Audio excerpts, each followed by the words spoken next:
Shalom, selamat pagi Bapak, Ibu, Saudara-saudari yang terkasih dalam Tuhan dimanapun kita berada saat ini. Kita akan mengikuti ibadah live streaming di pagi hari ini. Walaupun saudara-saudari terkasih, Bapak Ibu terkasih dimanapun kita berada, kita tidak bertatap muka. Namun kita yakin bahwa Roh Kudus yang mempersatukan kita di pagi hari ini akan memberkati kita dimanapun kita berada. Lawatan Tuhan akan melawat kita sekalian. Kita angkat pujian yang menyatakan, berhembuslah Roh Kudus di tempat ini. Kita akan merasakan lawatan Roh Kudus yang akan hadir melawat saya dan saudara.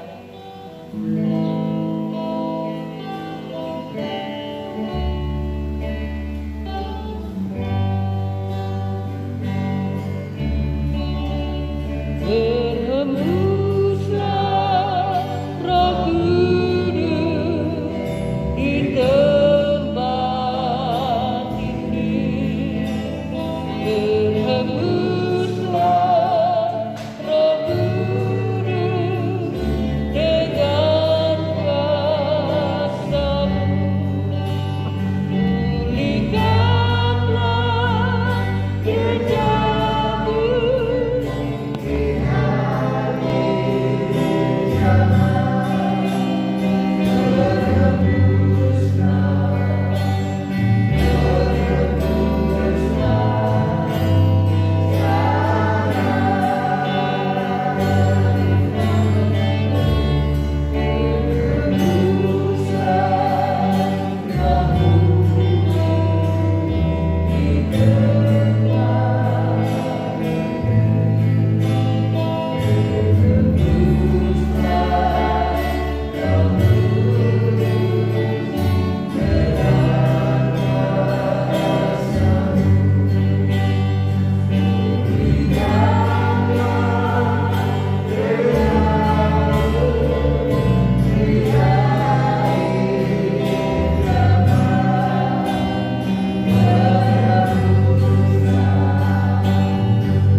pemirsa dimanapun Anda berada pada saat pagi hari ini, datanglah kepada Tuhan Yesus Kristus pada pagi hari ini. Karena firman Allah berkata, marilah hai kamu yang letih lesu dan berbeban berat, aku akan memberikan kelegaan kepada engkau. Siapapun Anda pada pagi hari ini, apapun beban dan pergumulan yang kau hadapi, datanglah kepada Tuhan kita Yesus Kristus. Ia siap untuk menolong saya dan saudara. Mari kita akan bersama-sama mematahkan kebaktian pada pagi hari ini. Dan dialah kemuliaan Tuhan nyata untuk kita semuanya. Bahwa sesungguhnya pertolongan itu datangnya dari pihak Allah Bapa yang telah menciptakan langit, bumi, laut dan segala isinya, yang tidak pernah meninggalkan perbuatan tangannya, tetapi yang senantiasa memeliharakan segala sesuatu yang telah diciptakannya. Oleh karena itu maka pada saat pagi hari ini, turunlah kepada saudara-saudari sekalian berkat anugerah, kuasa dan kasih daripada pihak Allah Bapa, cinta dan kasih sayang daripada Tuhan kita Yesus Kristus, dan persekutuan daripada Roh Kudus kiranya menyertai dan memberkati ibu dan bapak, saudara-saudara yang terkasih, para pemirsa dimanapun Anda berada saat pagi hari ini. Bapa di sorga, kami menyerahkan Bapak untuk bangsa negara kami. Allah kiranya memberkati bangsa kami, terutama Tuhan di tengah-tengah situasi pandemi COVID-19. Tuhan kiranya memberikan pertolongan, perlindungan dan penyertaan untuk kami sekalian, terutama untuk bangsa kami ya Allah. Program vaksinasi yang saat ini sedang dijalankan, Tuhan kiranya memberkati Bapak, sehingga ya Allah Bapak tercipta, oh Tuhan Yesus, kesehatan yang prima untuk seluruh bangsa Indonesia. Herd immunity boleh tercapai, kami semua sehat dan diberkati oleh Tuhan. Kami juga berdoa Bapak untuk Bapak Presiden, Wakil Presiden. Tuhan kiranya menyertai dan memberkati dalam menjalankan akan roda pemerintahan dalam bangsa kami. Semua diberkati oleh Tuhan. Para aparat pemerintahan dari yang paling atas sampai kepada yang paling bawah, semua diberkati dan dilindungi oleh Engkau. Kami juga menyerahkan Bapak untuk kota-kota dimanapun kami berada saat pagi hari ini. Allah memberkati. Dialah Bapak, Engkau akan mengeruniakan kesejahteraan buat kota kami. Karena kami tahu Tuhan bahwa kesejahteraan kota kami adalah kesejahteraan kami juga. Kami menyerahkan Bapak untuk gereja-gereja Tuhan di seberang muka bumi ini. Semua diberkati oleh Tuhan. Terutama untuk gereja-gereja yang ada di Kabupaten Boyolali, dan lebih khusus Tuhan untuk semua cabang GPIAI di seluruh persada Nusantara diberkati oleh Tuhan. Kami juga menyerahkan Bapak secara khusus untuk Boyolali. Allah kiranya menyertai dan memberkati. Dan pada saat pagi hari ini kami juga bersafaat Bapak untuk saudara-saudara kami yang ada di Afghanistan. Tuhan kiranya menjaga, melindungi mereka ya Allah, sehingga biarlah Bapak, oh situasi yang saat ini genting di sana, Tuhan kiranya meredakan sehingga situasi menjadi aman, tentram dan damai. Semuanya biarlah Bapak boleh dilindungi oleh Allah di dalam nama di atas segala nama Tuhan kami Yesus Kristus. Kami juga berdoa Bapak untuk setiap pribadi lepas pribadi yang mengikuti acara kebaktian pada pagi hari ini. Tuhan, Engkau kiranya menyertai dan memberkati. Kau tahu segala beban kami, Kau tahu segala pergumulan kami. Jawab, pulihkan dan berkatakan kami sekalian. Kami menyerahkan untuk kekasih-kekasih kami yang saat ini sedang menjalani proses perawatan kesehatan, baik itu di tempat-tempat isolasi mandiri maupun tempat-tempat isolasi terpusat. Tuhan kiranya memberikan kesembuhan, kelegaan untuk mereka sekalian. Kami menyerahkan secara khusus Tuhan untuk Mbak Eti, Mas Agus dan juga hamba-Mu Aji. Tuhan akan memberikan kesembuhan, kelegaan untuk hamba-hamba di Bapak. Kami berdoa dari tempat ini, ulurkan tangan pengasihan untuk mereka. Mereka boleh diberikan kesembuhan dan kelegaan oleh Allah dalam nama atas nama Tuhan kami Yesus Kristus. Hamba-Mu sebagai abdi Allah memeteraikan, serangkan acara kebaktian pada pagi hari ini dari awal, pertengahan hingga pada usainya. Biarlah termeterai dalam nama atas nama Tuhan Yesus Kristus. Haleluya. Amin. Saudara kasih, selamat mengikuti acara kebaktian pada pagi hari ini. Dimanapun Anda berada, kasih Kristus menyertai Anda semuanya. Shalom. Puji Tuhan, saudara yang terkasih dalam Tuhan Yesus Kristus. Saya yakin dan percaya Roh Kudus ada bersama-sama kita. Dan di pagi hari ini Bagi saudara yang sedang dalam pergumulan akan mendapat pertolongan jalan keluar. Yang sedang sakit, Tuhan akan berikan kesembuhan. Yang sedang susah, Tuhan akan berikan penghiburan. Apapun yang sedang kita hadapi saat ini, ingat bahwa lawatan Tuhan ada di tengah-tengah kita untuk melawat saya dan saudara dimanapun kita berada. Dan kita akan siapkan lawatan Tuhan lewat firman-Nya yang akan datang ke dalam kehidupan saya dan saudara di pagi hari ini. Kita akan mempersiapkan hati kita untuk menyambut kebenaran firman Tuhan. Kita akan pujian menyatakan, ku siapkan hatiku Tuhan untuk mendengarkan firman-Mu.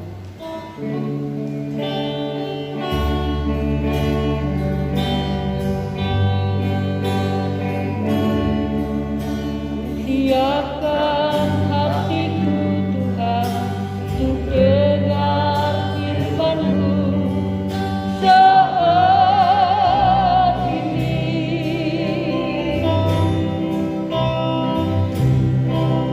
Untuk menyembah-Mu Tuhan, masukkan hadirat-Mu saat ini.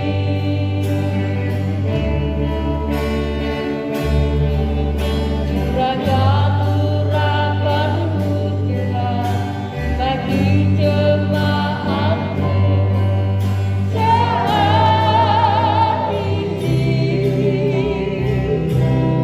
Ku siapkan hatiku Tuhan, ku dengar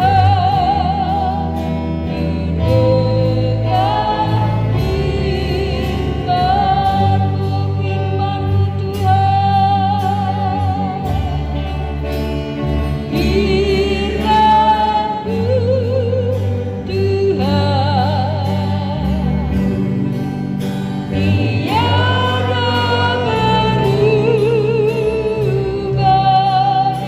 Firman-Mu Tuhan, tiada berubah dahulu segala, selama-lamanya tiada berubah. Firman-Mu Tuhan,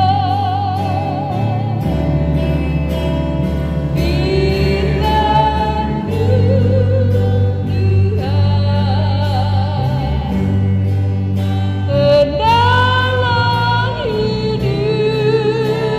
hidupku. Ku siapkan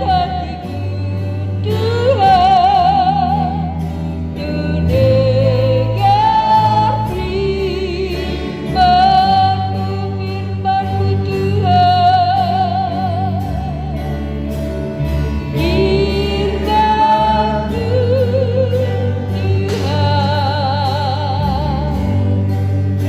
tiada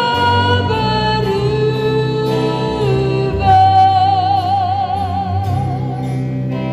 dahulu segala, selama-lamanya tiada berubah. Firman-Mu Tuhan, Firman-Mu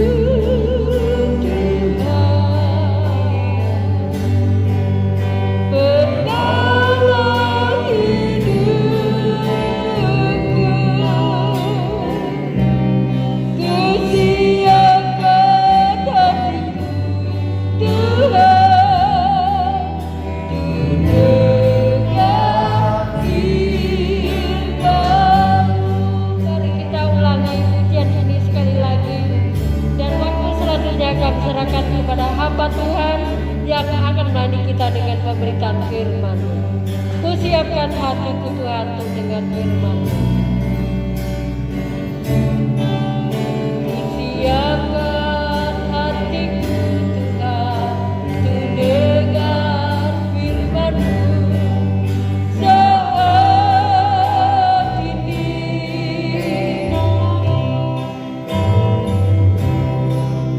Ku sujud menyembah-Mu Tuhan, masukkan hadirat-Mu saat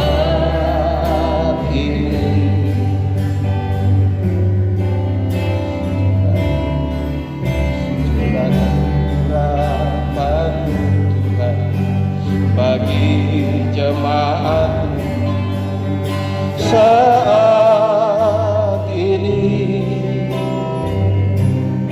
ku siapkan hatiku Tuhan untuk dengar firman-Mu, firman-Mu Tuhan,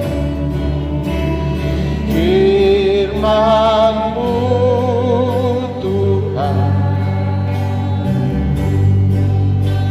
tiada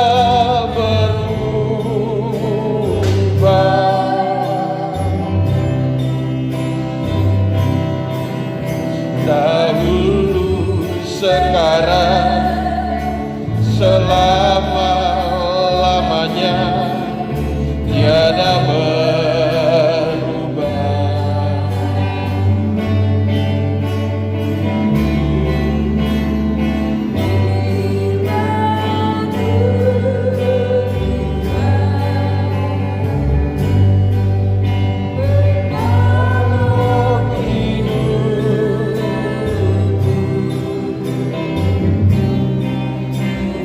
Siapkan hatiku Tuhan untuk dengar firman-Mu. Hatiku telah siap, hatiku telah siap Tuhan untuk dengar firman-Mu. Haleluya.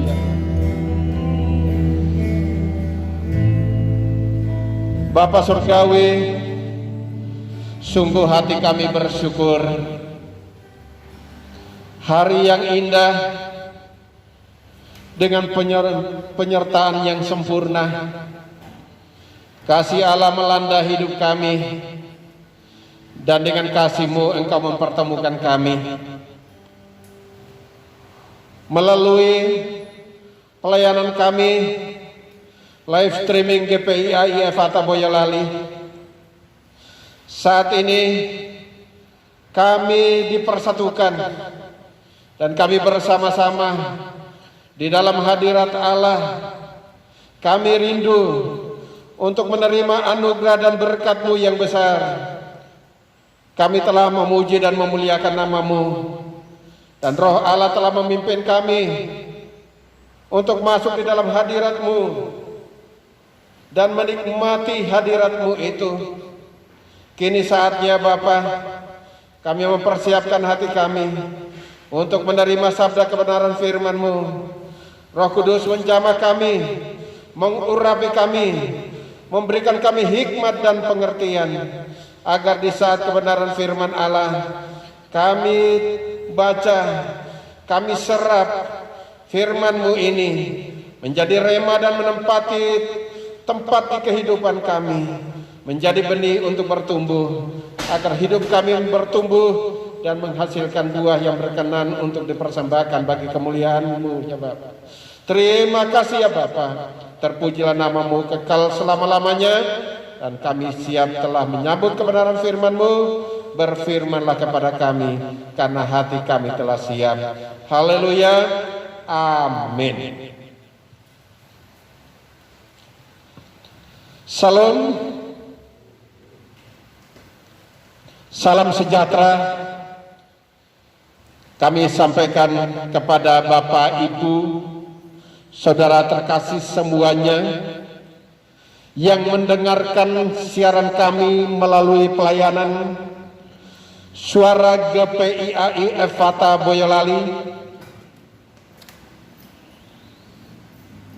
Pagi hari ini dengan ucapan syukur kami bisa bertemu dengan Bapak, Ibu, saudara-saudara para pemirsa yang menyempatkan diri untuk beribadah bersama kami. Mungkin saat ini kita diperhadapkan dengan peristiwa-peristiwa yang membuat kita menjadi resah dengan aturan perpanjangan demi perpanjangan dari PPKM membuat kita menjadi berpikir berkali-kali, apa yang akan saya makan besok? Bagaimana dengan kebutuhan saya hari esok? Dan dengan pikiran seperti ini kadang-kadang membawa seseorang itu masuklah virus-virus kekhawatiran, masuklah virus-virus ketakutan, sehingga tidak ada cara, seolah-olah sudah tidak ada daya lagi. Bagaimana nanti perjalanan ini bagaimana dengan kehidupan hari esok? Sehingga banyak orang frustrasi, banyak orang gelisah, banyak orang mengkhawatirkan kehidupannya. Padahal firman Tuhan berkata bahwa burung di udara Ia pelihara, apalagi manusia yang diciptakannya serupa dan segambar dengannya, umat-umat pilihan Allah, kekasih-kekasih hatinya yang telah menerima janji Allah itu. Apalagi mereka tetap ada di dalam perlindungan dan kasih. Bapak, Ibu, saudara-saudara, para pemirsa yang dikasihi oleh Tuhan kita Yesus Kristus, kalau kita berpikir sejenak kemudian kita merenung, sesungguhnya yang kita pikirkan dan yang kita takutkan itu kadang-kadang terbalik. Pada pagi hari ini saya berbicara kepada kita semua sebagai anak-anak Tuhan dan orang-orang percaya. Kenapa saya katakan bisa terbalik? Karena sesungguhnya bagi orang-orang percaya, bagi anak-anak Tuhan, bagi kekasih-kekasih Kristus, bagi mereka hidup ini sudah ada yang mengatur. Tidak perlu dirisaukan. Apapun yang bisa kita lakukan, lakukanlah. Apapun Tuhan yang perintahkan, lakukanlah. Karena kita tahu di balik segala sesuatunya itu Tuhan punya rencana yang indah. Hidup mati seseorang ada yang mengatur, yaitu Bapa kita di surga. Dengan adanya bencana, dengan adanya peristiwa-peristiwa yang terjadi pada saat-saat akhir ini, semuanya itu ada di dalam rencana Tuhan. Kita sebagai orang-orang percaya, kita sebagai anak-anak Tuhan tidak perlu takut, tidak perlu risau. Kita sebagai anak-anak Tuhan, kita memandang kepada Tuhan yang ada, yang dari surga, dari takhta kemuliaannya yang mengulurkan tangan menolong. Begitupun juga kita taat dengan aturan yang diberlakukan di dalam dunia ini, yaitu pemerintah kita sebagai wakil Allah. Pada pagi hari ini, Bapak, Ibu, Saudara, para pemirsa yang dikasihi Tuhan, saya akan mengajak kita semua kita melihat satu bagian firman Tuhan di dalam 2 Timotius 4 ayat 1 sampai ayat 8. 2 Timotius 4 4 ayat 1 sampai ayat 8. Dan saya akan bacakan untuk kita semua. Kemudian kita akan belajar untuk menyelidiki dan menelusuri, menerima berkat Allah menjadi remah dan bagian kita pada pagi hari ini. 2 Timotius pasal 4 ayat 1 sampai ayat 8. Di hadapan Allah dan Kristus Yesus yang akan menghakimi orang yang hidup dan yang mati, aku berpesan dengan sungguh-sungguh kepadamu demi penyataannya dan demi kerajaannya. Beritakanlah firman, siap sedialah baik atau tidak baik waktunya. Nyatakanlah apa yang salah, tegurlah dan nasihatilah dengan segala kesabaran dan pengajaran, karena akan datang waktunya orang tidak dapat lagi menerima ajaran sehat, tetapi mereka akan mengumpulkan guru-guru menurut kehendaknya untuk memuaskan keinginan telinganya. Mereka akan memalingkan telinganya dari kebenaran dan membukanya bagi dongeng. Tetapi kuasailah dirimu dalam segala hal, sabarlah menderita, lakukanlah pekerjaan pemberitaan Injil, dan tunaikanlah tugas pelayananmu. Mengenai diriku, darahku sudah mulai dicurahkan sebagai persembahan, dan saat kematianku sudah dekat. Aku telah mengakhiri pertandingan yang baik, aku telah mencapai garis akhir, dan aku telah memelihara iman.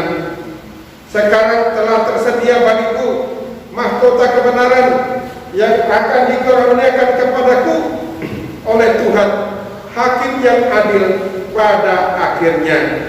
Tetapi bukan hanya kepadaku, melainkan juga kepada semua orang yang merindukan kedatangannya.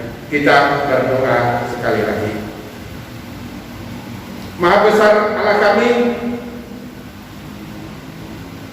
yang saat ini memberkati kami melalui kebenaran firman-Mu. Kami mengarahkan pandangan kami kepada Engkau, dan kami siap menerima berkat daripada-Mu.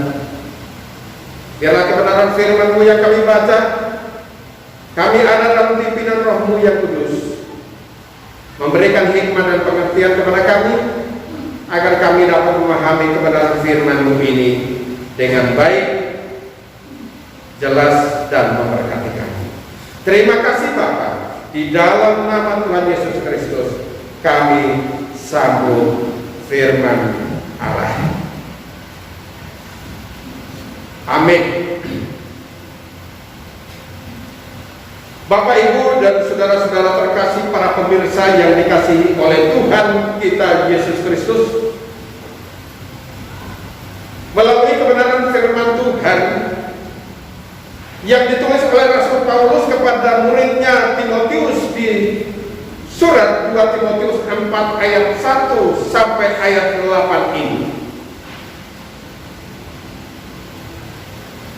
Ketika saya membaca dan menyelidiki nats dari tulisan Rasul Paulus ini, saya secara pribadi diberkati, dan saya menemukan tema yang memberkati saya, yaitu hidup matiku tetap beruntung.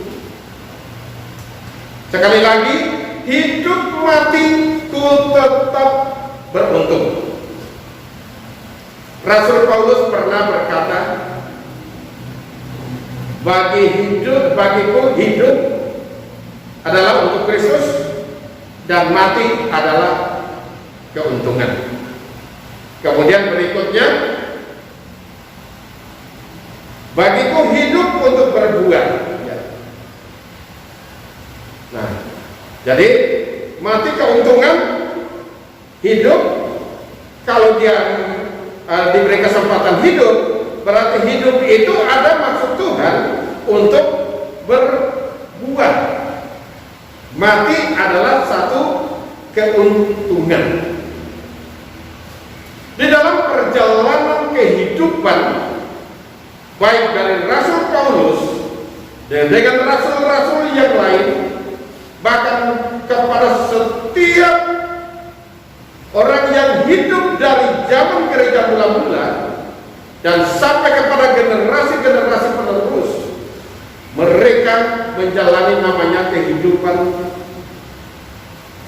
yang penuh dengan proses. Proses ini merupakan satu pembelajaran yang dari Allah untuk membentuk seseorang untuk jadi seturut dengan rencana dan kehendak Allah. Sukses itu hal biasa karena memang banyak orang mengejar seperti itu. Tetapi dalam kehidupan ini tidak semuanya itu berhasil. Pasti yang namanya itu berhasil dan gagal itu silih berganti. Nah, sekarang kembali kepada kita yang menjalani, melihat, dan bagaimana dengan kita yang merespon. Kalau seseorang itu dia gagal, dia berhasil, wah, hatinya senang. Tetapi ketika berganti dia mengalami kegagalan, apakah masih bisa berkata, oh, ikut senang, bahagia, disyukuri? Apakah masih bisa seperti itu? Nah, menurut pandangan dunia, menurut pandangan orang-orang pada umumnya, yang dikejar itu adalah sukses. Tapi bagaimana kita sebagai anak-anak Tuhan? Berhasil, gagal, berhasil, belum berhasil, itu ada rencana Allah. Bagi anak Tuhan ini adalah merupakan satu rahasia ilahi. Itu adalah satu skenario ilahi di mana Allah punya rencana yang indah bagi orang-orang percaya agar mereka dibentuk untuk sesuai, agar mereka dibentuk segambar dan serupa dengan Kristus. Nah, antara berhasil, sukses dan gagal ini sebenarnya ini kembali kepada kita, ya bagaimana menerima, menjalani dan meresponnya. Ketika seseorang kalau dia berhasil, pasti dia dikenal orang, itu hal biasa. Tetapi bagaimana dengan seseorang kalau dia gagal? Apakah masih bisa dikenal orang? Masih bisa dikerumuni seperti semut mengerumuni bulat? Apakah masih seperti itu? Nah, bagaimana kalau hal semacam ini terjadi dalam kehidupan orang percaya? Kalau itu terjadi dalam kehidupan orang percaya, artinya ini Allah menginginkan untuk kita maju selangkah demi selangkah untuk mengenal. Ada saatnya berhasil, ada saatnya proses. Ada saatnya berhasil, ada saatnya proses. Proses untuk persiapan naik tangga, proses untuk mengalami peningkatan di dalam kehidupannya. Maka di sini beda. Orang sukses dan belum sukses, orang berhasil atau gagal di dalam kehidupan seorang percaya, sebenarnya itu antara supaya dikenal atau mengenal saja di situ letaknya. Ketika kita berhasil, ya kita dikenal. Tetapi kalau ketika seseorang masih gagal, belum berhasil, artinya di sini dia perlu mengenal. Seseorang itu kalau gagal, Bapak Ibu Saudara, yang dilakukan itu bagi seorang yang bagi orang percaya di sini, bagaimana dia belajar untuk mengenal. Nah, kadang-kadang ini diizinkan oleh Tuhan supaya kita mengenal.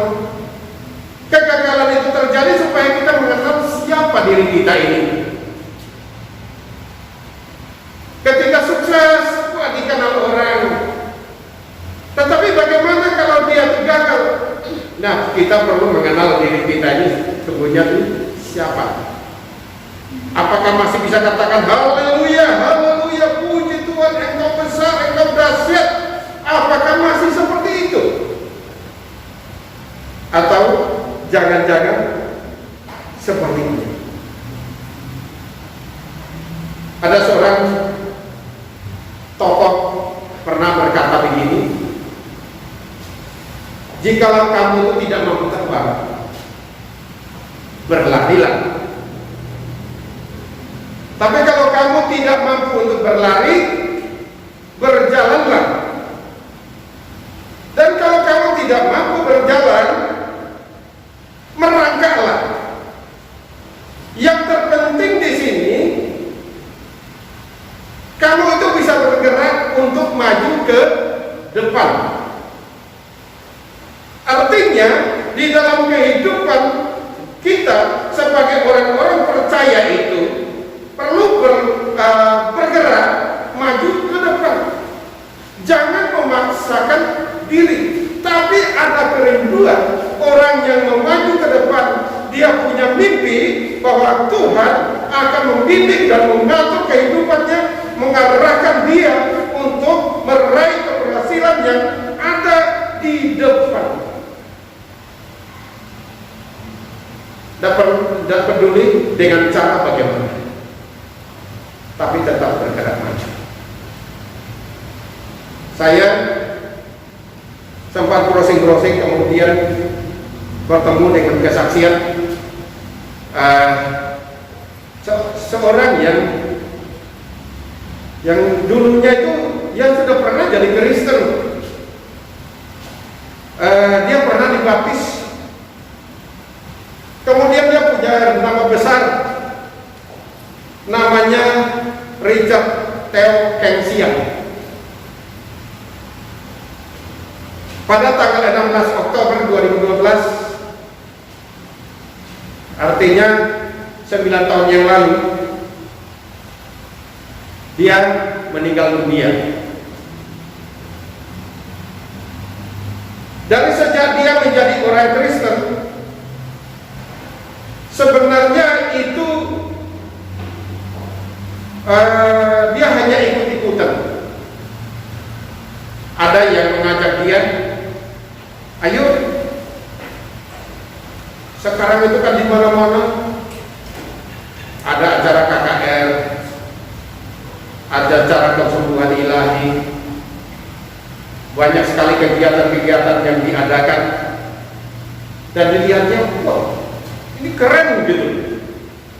Timbul dalam keinginan, wah, kalau begitu saya ingin menjadi orang Kristen. Dia menyerahkan diri, dia orang Singapura. Dia menyerahkan diri, kemudian jadi Kristen, baptis. Setelah baptis, mulai dari saat itu sampai 20 tahun tidak pernah ke gereja. Dia diajak oleh teman-temannya, tidak mau ke gereja. Yang ada di dalam pikirannya itu, dia punya mimpi untuk menjadi orang sukses, menjadi orang kaya. Kemudian dia adalah seorang dokter. Ya, sebenarnya dokter spesialis mata. Tapi karena ambisinya dia untuk menjadi orang sukses berhasil, dia alih mutar haluan menjadi dokter kecantikan. Nah, ternyata banyak orang yang ingin cantik, sehingga banyak yang datang kepada dia, dan dia menjalankan praktek sebagai dokter kecantikan Singkat kata, dia bisa beli Ferrari, dia punya rumah mewah yang banyak, dia punya tanah di tempat-tempat strategis yang banyak.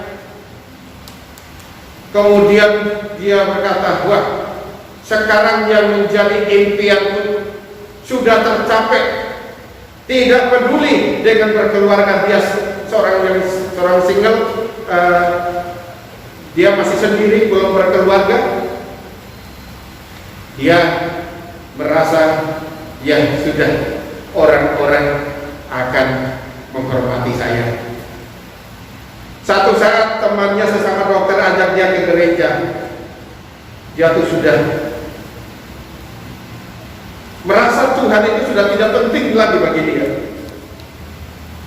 Dia bilang begini, ya, kalau kamu inginkan saya ke gereja, saya tuh ingin tahu, coba Tuhan itu gunakan caranya bagaimana supaya mengembalikan saya ke gereja. Dia tantang Tuhan. Kalau punya cara, ayo bagaimana caranya kembalikan saya ke gereja.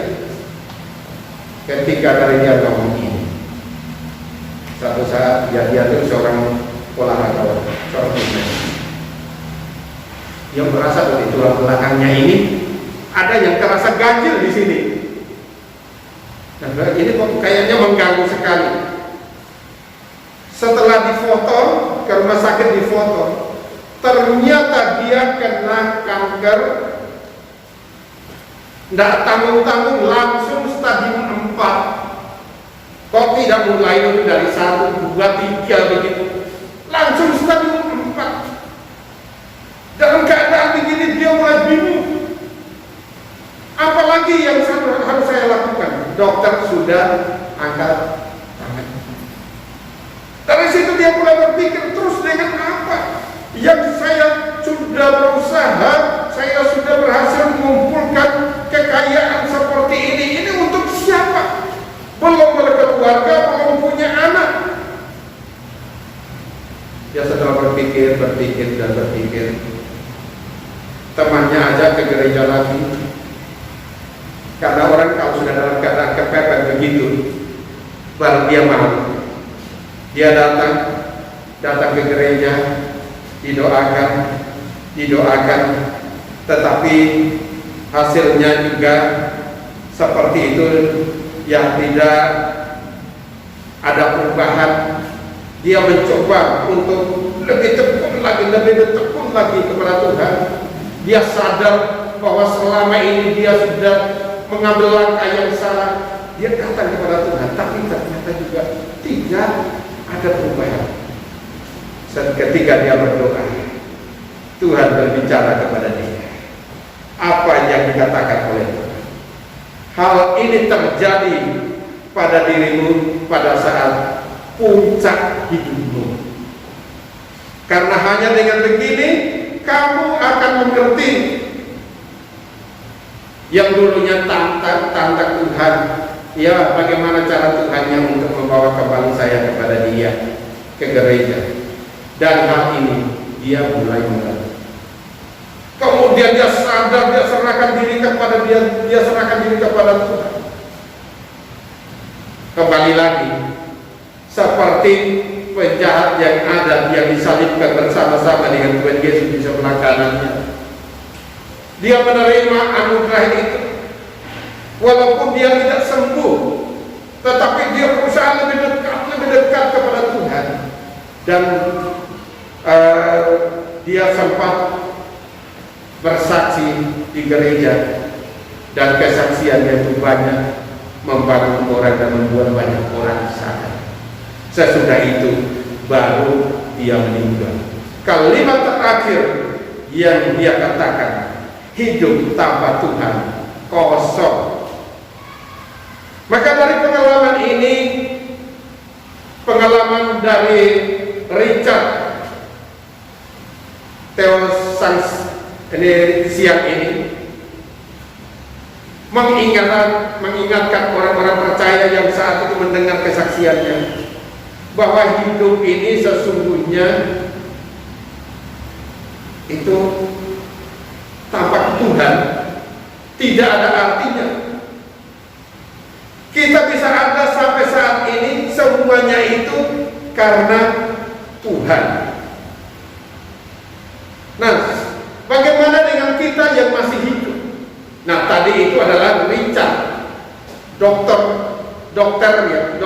Richard, dokter kecantikan yang sukses.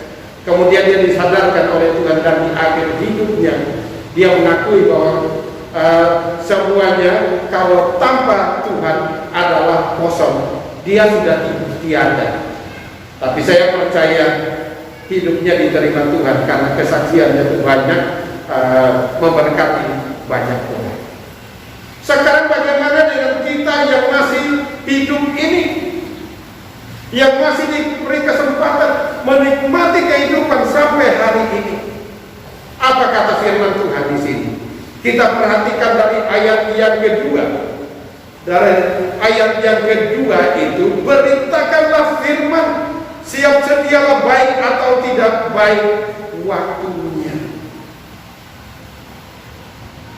Richard, dia sudah melakukan bagiannya. Waktu yang singkat dia bisa gunakan untuk menyedarkan banyak orang. Bagaimana dengan kita yang masih punya waktu, yang hari ini kita tidak tahu apakah kita masih bisa sampai hari esok atau tidak? Firman Tuhan menekankan melalui Rasul Paulus kepada orang-orang percaya, kepada kita semua, Bapak, Ibu, Saudara terkasih dan para pemirsa yang mendengarkan melalui live streaming ini.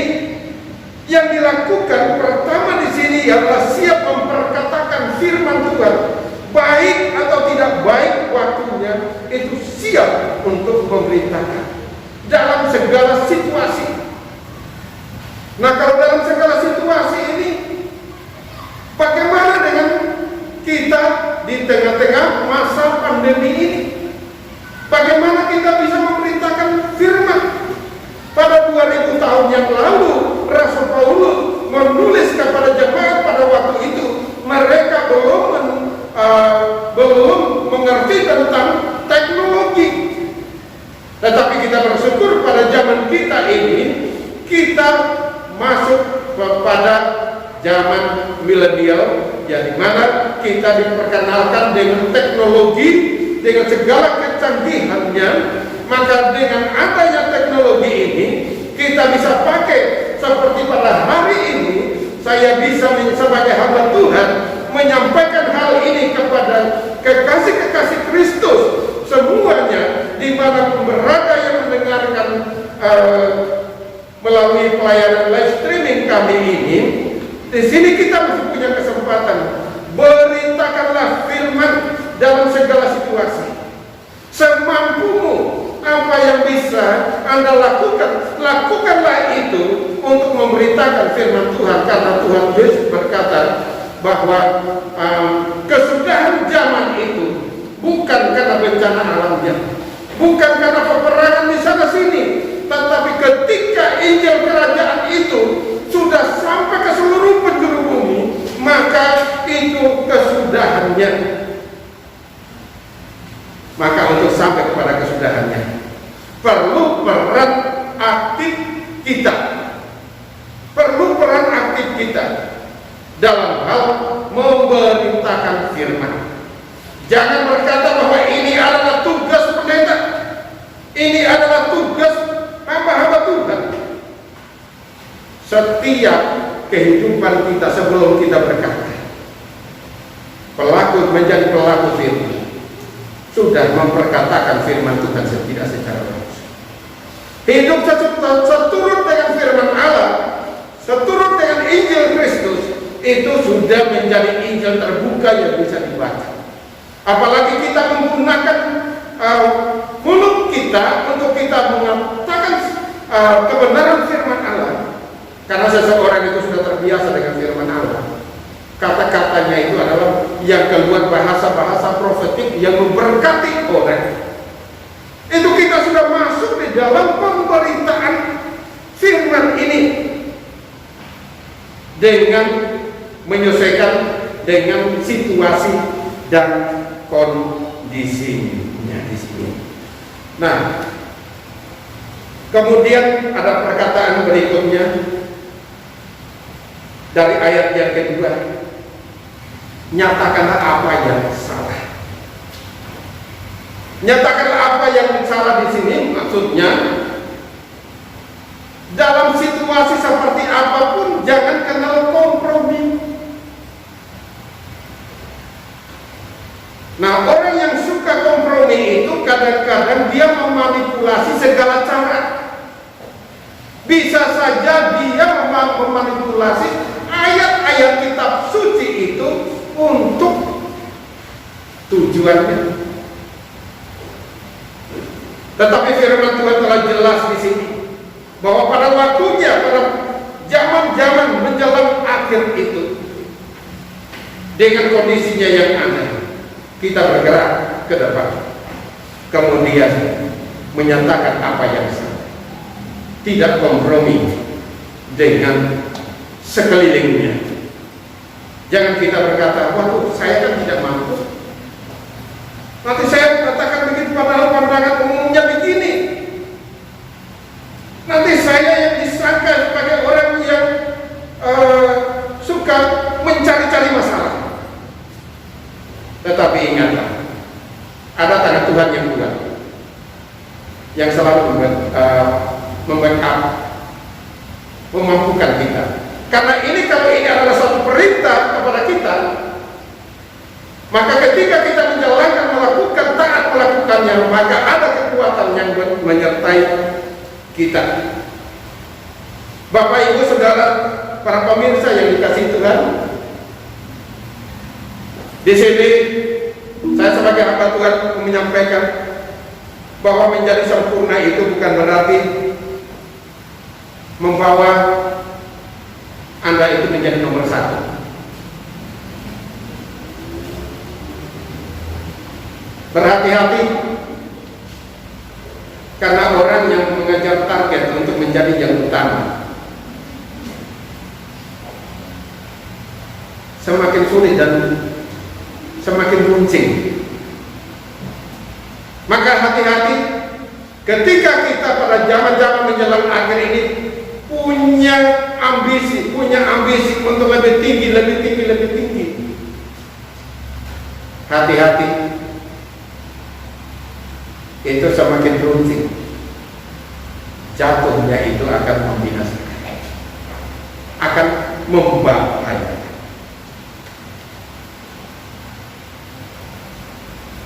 Kemudian ada kalimat saling menegur, ya, menasihati dengan segala kesabaran dan pengajaran. Menegur dan menasihati dengan kesabaran di sini perhatikan tidak memaksa. Kadang-kadang kita dalam menyampaikan sesuatu ada reaksi yang tidak mengenakan hati. Tetapi di kata berikutnya harus dengan pengajaran dan kesabaran, bukan karena dari kehendak hati yang dipaksakan, tetapi dengan kesabaran dan pengajaran. Pengajaran itu ya dari mana? Ya dari firman Tuhan itu sendiri. Dan kalau kita berjalan membawa kebenaran firman Tuhan sebagai sumber kebenaran yang diajarkan, maka semuanya akan berjalan dengan baik-baik saja. Maka di sini perlu ada yang mau siap memperkatakan firman Allah dalam segala situasi. Kemudian berikutnya di dalam ayat yang ketiga, karena akan datang waktunya orang tidak dapat lagi menerima ajaran sehat. Pada waktunya orang tidak lagi menerima ajaran sehat. Nah, ini satu rahasia yang dibukakan bagi orang-orang percaya bahwa akan datang waktunya. Sekarang kita bisa melihat dan membaca tanda-tanda pada saat kita sekarang ini. Apakah ini tandanya bagi kita? Orang-orang akan meninggalkan kebenaran. Tidak dapat lagi menerima ajaran sehat. Ajaran sehat itu ya kebenaran firman Tuhan ini. Mereka sudah tidak mau, itu sudah. Itu hal-hal bohong belum tentu terjadi. Seperti Dr. Richard tadi ini. Tidak penting. Tapi jangan sampai saudara menerima hukuman dulu seperti Dr. Richard, kesaksian dari Dr. Richard tadi, ya, baru sadar. Ini masih ada kesempatan, ini ada waktu, dan dalam kesempatan dan waktu ini kita melalui pengajaran dari kebenaran firman Tuhan sehingga mengisi pikiran kita, akal sehat kita terbuka, dan kita bisa melihat dan kita bisa membaca tanda-tanda zaman itu dan apa yang terjadi dalam tanda-tanda zaman itu. Orang tidak perlu lagi kebenaran, meninggalkan kebenaran itu. Kemudian mereka tertarik kepada orang-orang tertentu yang menjadi figur-figur mereka dan jadikan mereka itu adalah guru.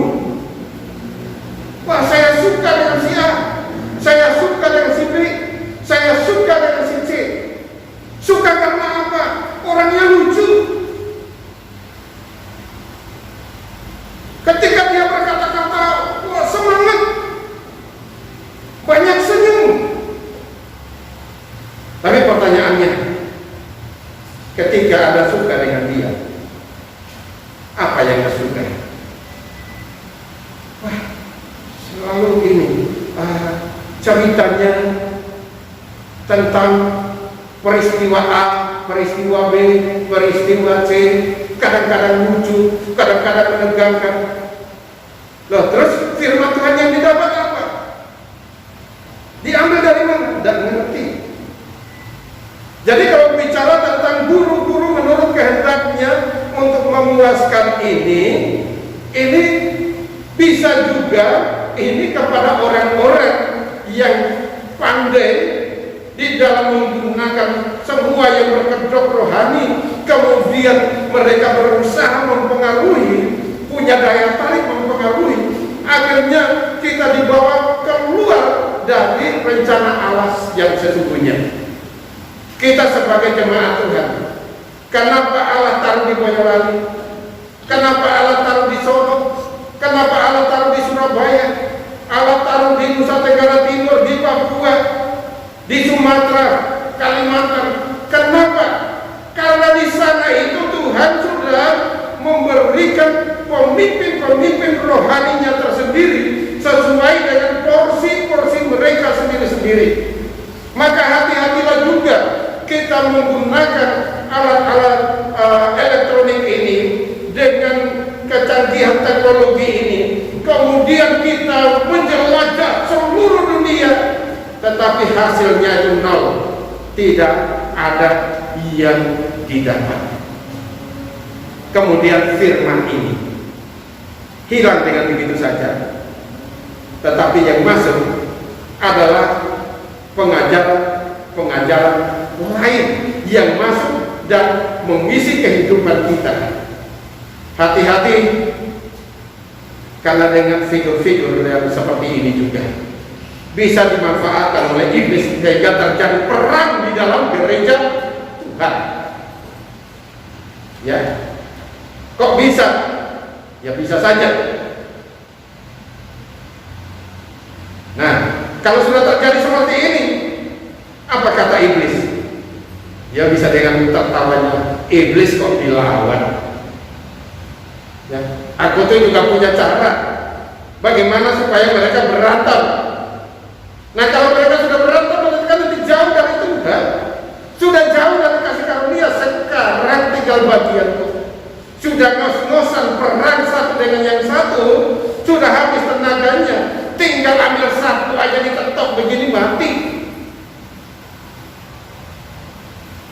Nah, makanya ini perlu, ya saya tidak katakan bahwa kepada dongeng-dongeng ya kalau kepada dongeng ya itu dari berjalannya waktu dari zaman dulu Ya, tapi kalau saat sekarang ini sudah lebih canggih. Dengan kedok-kedoknya itu terlihat baik, tapi membawa kita dimutar haluannya tidak tepat pada sasaran, yaitu Kristus.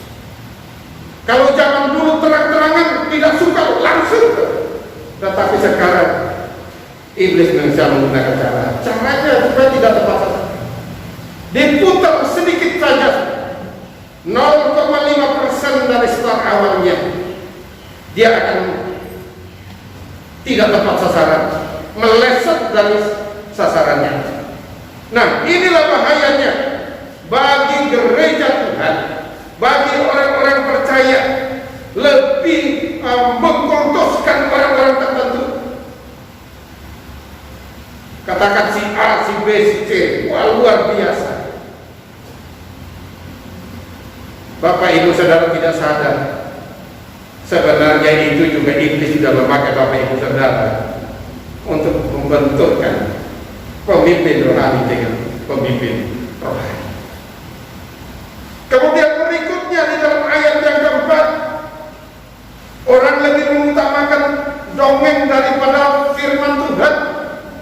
Wah, firman Tuhan ini buku sudah tua, sudah 2000 tahun yang lalu, ditulis oleh para murid, kemudian disalin-salin dan terus sampai sekarang itu bacanya juga ya ini saja. Mending cari informasi yang lain, cari semua yang berbau diperkenalkan, tapi yang dari lain juga kan ada. Lama kelamaan kita seperti disetel oleh iblis itu, 0,5%, 0,5% tidak tepat pada sasarannya. Maka ini saya tidak berbicara tentang dongeng Pinocchio, kancil dan buaya dan lain sebagainya, tetapi di sini iblis semakin tambah pintar dan dia bisa menyetir kita, bisa mengendalikan manusia.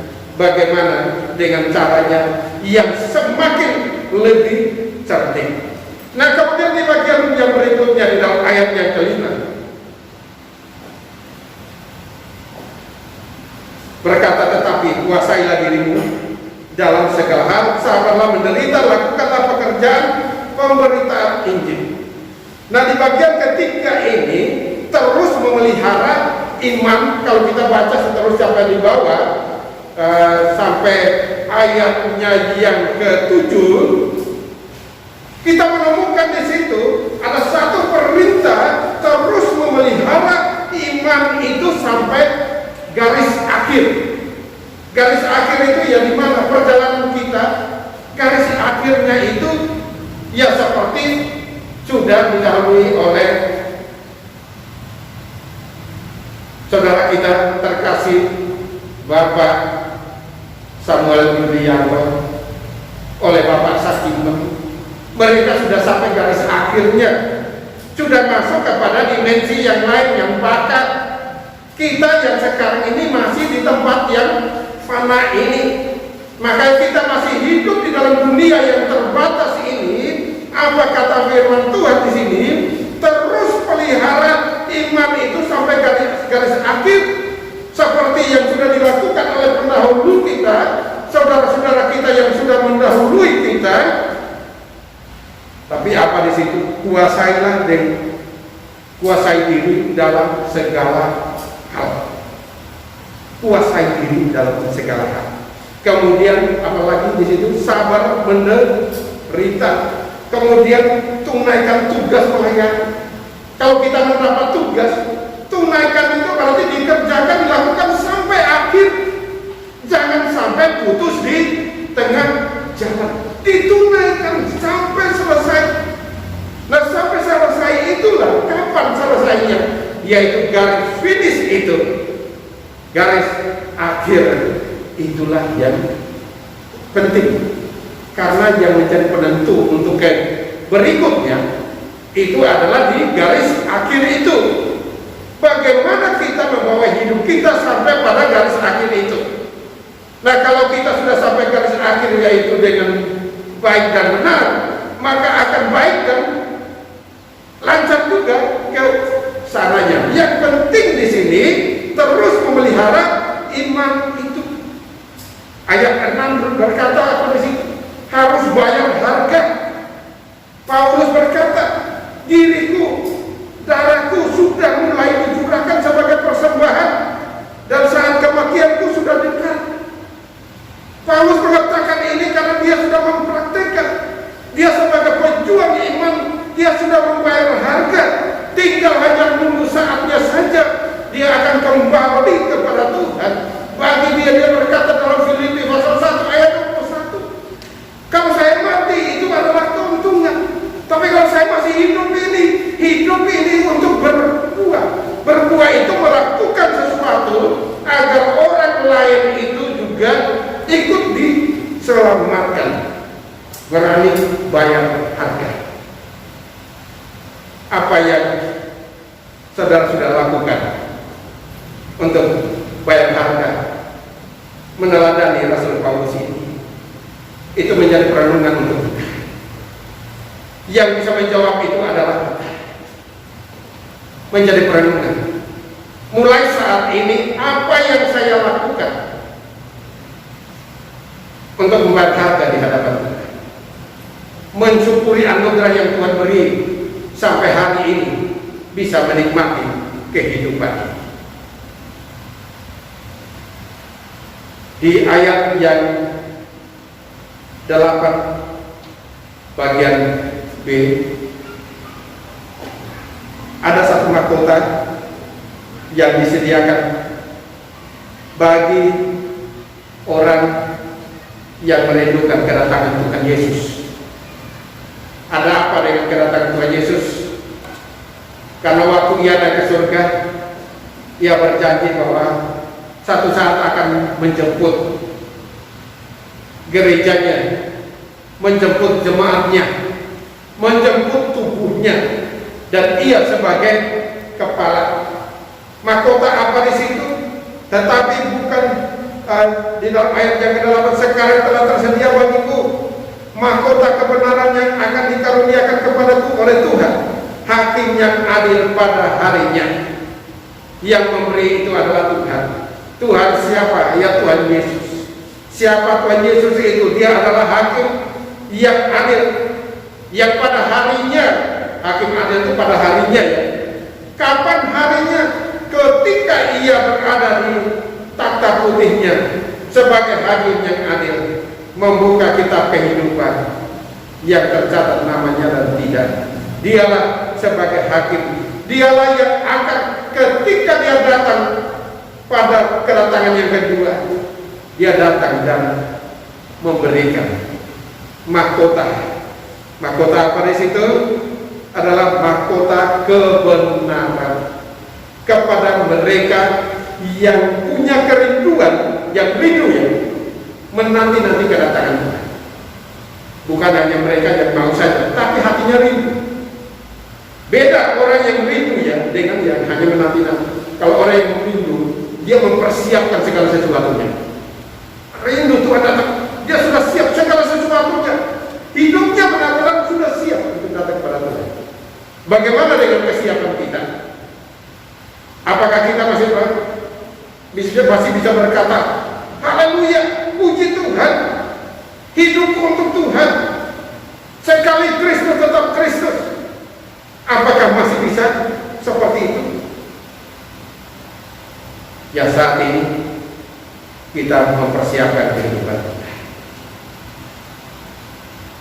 Mati dan hidup ku tetap beruntung. Ya, mati dan hidup ku tetap beruntung. Mati, ya, masuk surga. Hidup untuk menghasilkan bunga. Buah apa yang bisa dihasilkan? Yaitu buah-buah dari pelayanan kita masing-masing. Mereka yang sebagai pelayan-pelayan Tuhan, ada hitung-hitungannya dari dengan Tuhan. Ya, kurang lebih ada 5 mahkota itu tersedia bagi orang percaya. Mahkota inilah yang perlu kita raih kita miliki, karena inilah yang penting. Sebagai anak raja, putra raja, pangeran-pangeran harus punya mahkota. Percaya Tuhan Yesus selamat, dapat mahkota kehidupan, ya oke, bagus. Tetapi lebih eloknya kita punya mahkota. Ada mahkota abadi, ya. Dari Korintus 9 ayat 24 sampai 25. Ada mahkota sukacita dari 1 Tesalonika 2:19. Ada mahkota kebenaran dari 2 Timotius 4 ayat 8. Ada mahkota kemuliaan dari 1 Petrus 5 ayat 4. Jadi ada mahkota-mahkotanya. Mahkota kehidupan seperti dari Wahyu 2 ayat 10. Mahkota-mahkota ini telah disiapkan. Usaha jerih payah kita, perjuangan kita tidak akan sia-sia. Bapak Ibu Saudara yang dikasihi Tuhan, para pemirsa yang dikasihi Tuhan, marilah lakukanlah yang terbaik untuk kita. Pergunakanlah hidupmu untuk kemuliaan bagi nama Tuhan. Lakukan yang terbaik seolah-olah besok Tuhan datang. Lakukanlah yang terbaik seolah-olah nanti malam itu adalah garis finish saya. Dan kalau kita tetap berjuang, bertahan sampai akhir hayat, mahkota kehidupan itu tetap tersedia.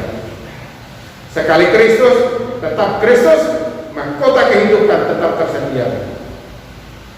Syarat untuk kita sebagai anak-anak Tuhan di dalam kerajaan surga. Ya Tuhan memberkati kita sekalian, dan berbahagialah Bapak Ibu Saudara yang dikasihi oleh Tuhan. Doa kami sebagai hamba Tuhan, kiranya firman Tuhan yang disampaikan ini bisa mendapat tempat yang baik, bertumbuh dan menghasilkan buah untuk kemuliaan nama Tuhan. Tuhan memberkati.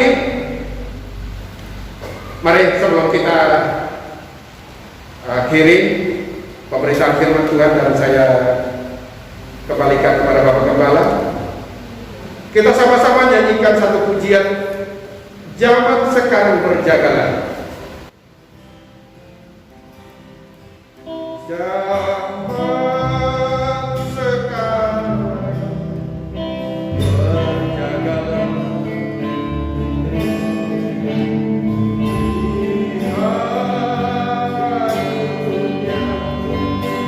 hidupnya bergerak, bergerak sini sana, banyak kabar.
dengan kekuatan yang berasal dari Tuhan.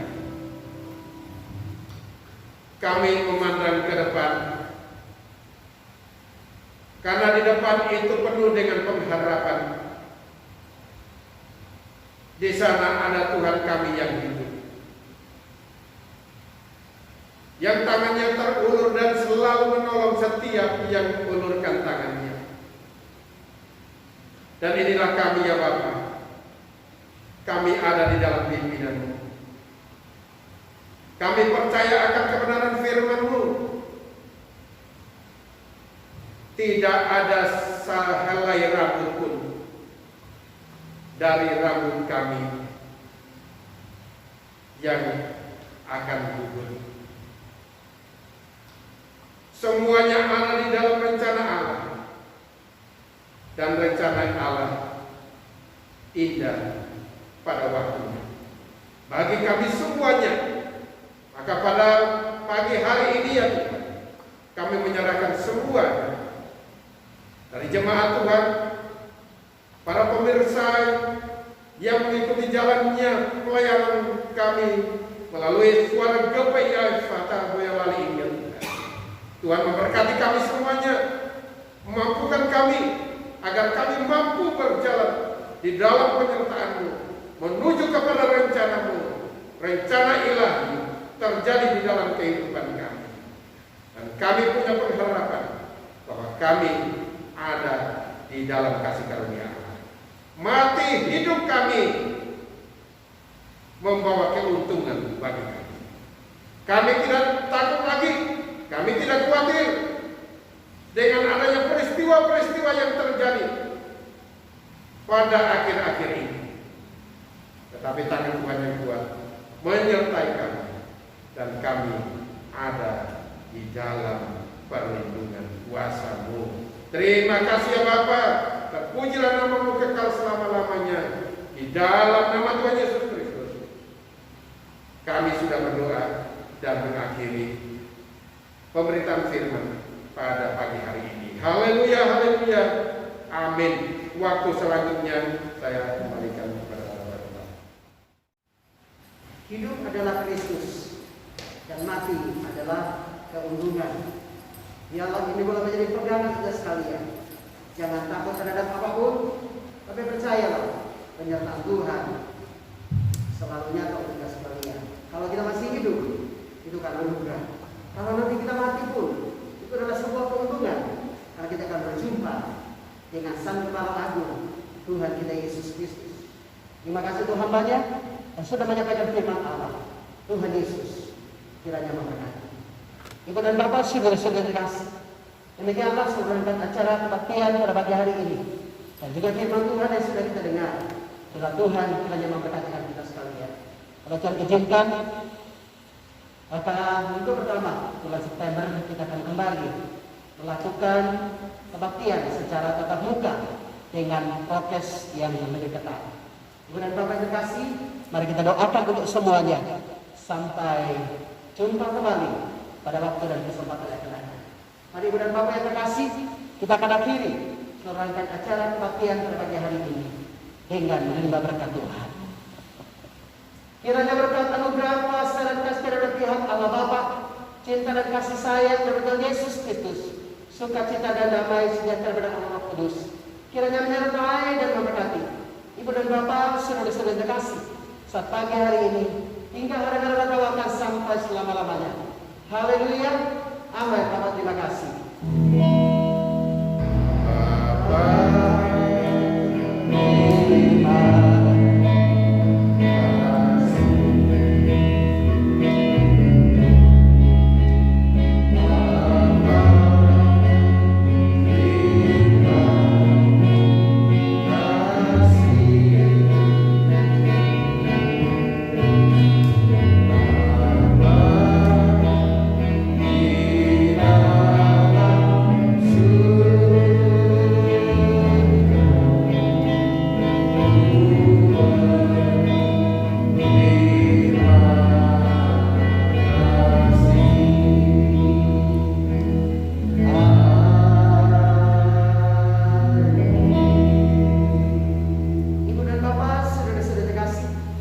demikianlah seluruh rangkaian acara kebaktian pada pagi hari ini. Sampai jumpa kembali bersama dengan kami, keluarga besar GPI Kota Boyolali, pada waktu dan kesempatan yang akan datang. Sampai jumpa kembali. Tuhan Yesus memberkati. Shalom.